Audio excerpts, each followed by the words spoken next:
In our first 3 videos in this series, we have answered 3 important questions for life group leaders. The first one is, why do I need to reproduce an apprentice leader? Then, how do I recognize a potential apprentice? And then the third question, how do I recruit an apprentice? Now, in our next 2 videos, we are going to answer 2 more questions. What do I do with an apprentice after I've recruited them? And what kinds of things can I do to develop and refine the leadership skills and the character of this rising leader? Now, I want to walk through a very simple and memorable 5-stage process that each of us can use that will help us to address both of these questions. And the first step is this: I do, you watch, we talk.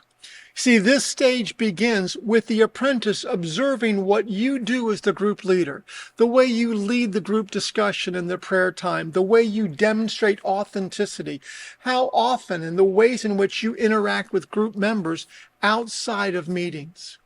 Encourage your apprentice to carefully watch how you actually lead a meeting.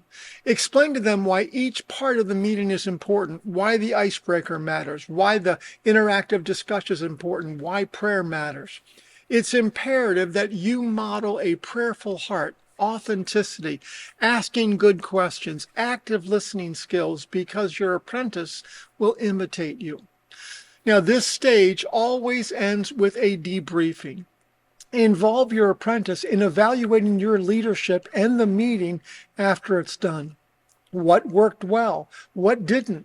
What did they observe? What would they change?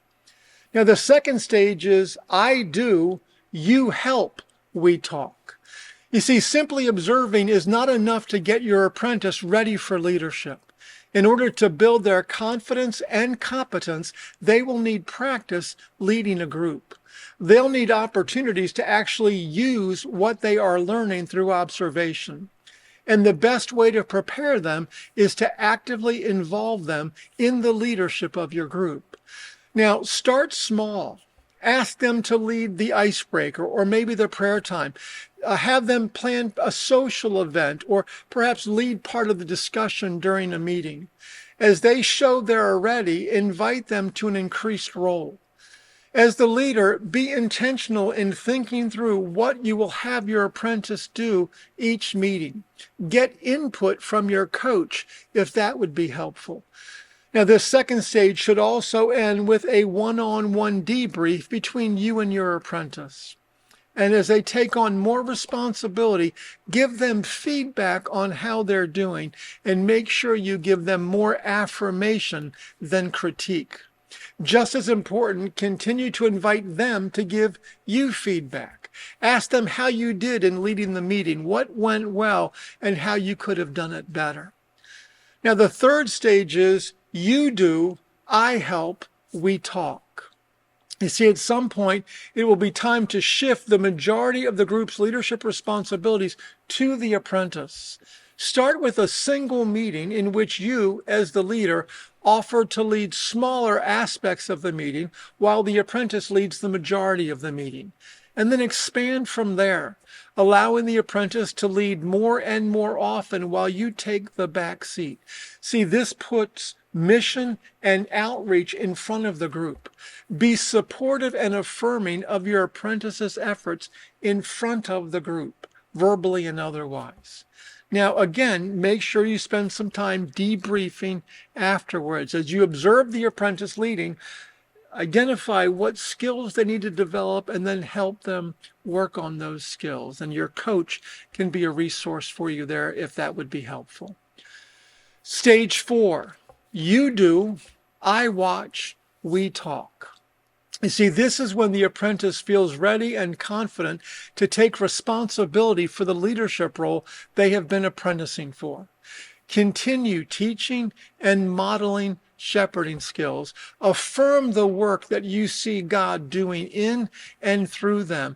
And at this stage, begin to help them to look forward and think about when and how and with whom they will want to walk through these 4 steps with. Now's the time to set a target date for them to be sent out to start a new group. which leads us to our last phase.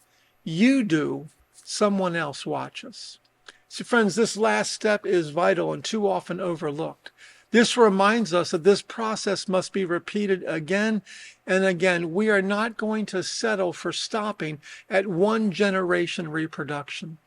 Remember the 2-2-2 principle we started with. We're going to be reproducing leaders to the second, the third, and the fourth generations. See, good apprentices become great leaders because of the investment that one leader made in them. Through the grace of God, through consistent prayer, and through the application of these 5 practices, God can help us to live out 2 Timothy 2:2 in our ministries and advance his missions. Now, if you have any questions about any of this in this video, or if you're unsure how to implement these principles in your group, please grab me or grab your life group coach and talk with them about it. I know they'd be glad to help you in any way they're able.